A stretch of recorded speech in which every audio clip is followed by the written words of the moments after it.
Hello everyone. Do you ever find yourself stuck, unable to make a decision, big or small? That frustrating loop of what ifs and should I's can be paralyzing. If that sounds familiar, you're in the right place. Today we're diving into how to overcome indecisiveness with some practical tips and tricks. Indecisiveness isn't just about taking a long time to choose. It's when the process of choosing becomes a source of stress, anxiety, and inaction. It can hold us back from opportunities, drain our energy, and sometimes lead to regret over missed chances. But the good news is, decision-making is a skill, and like any skill, it can be improved. So, let's get into some actionable strategies. First, limit your options.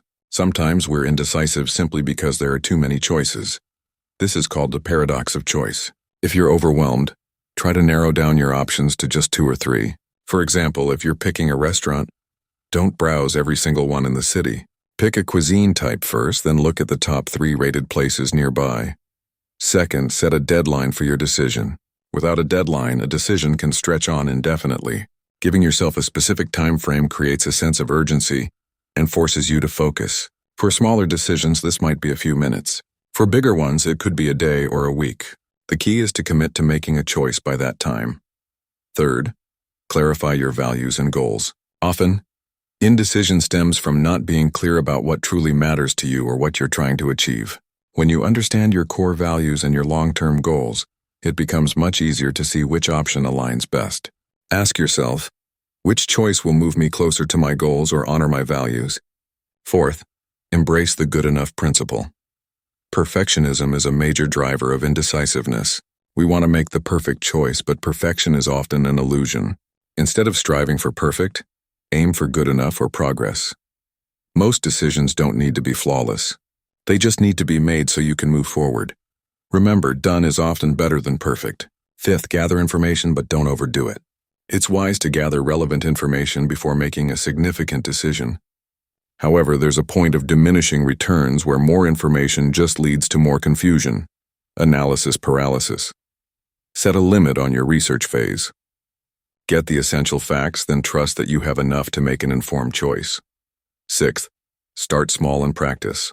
If you struggle with big decisions, build your decision-making muscle with smaller, everyday choices. Decide quickly what to have for breakfast, what to wear, or which task to tackle first. Each small, decisive action reinforces your ability to choose and builds confidence.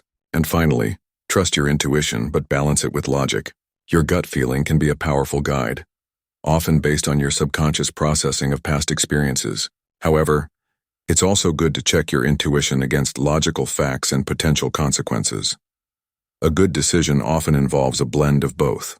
So to recap quickly, limit your options, set deadlines, clarify your values, embrace good enough, gather just enough information, practice with small decisions, and balance intuition with logic. Overcoming indecisiveness is a journey, not a destination. Be patient with yourself. Not every decision will be perfect, and that's okay. The goal is to become more confident and efficient in your decision-making process, freeing up your time and energy for the things that truly matter. Thanks for watching. I hope these tips help you feel more empowered to make decisions. If you found this helpful, you know what to do. See you next time.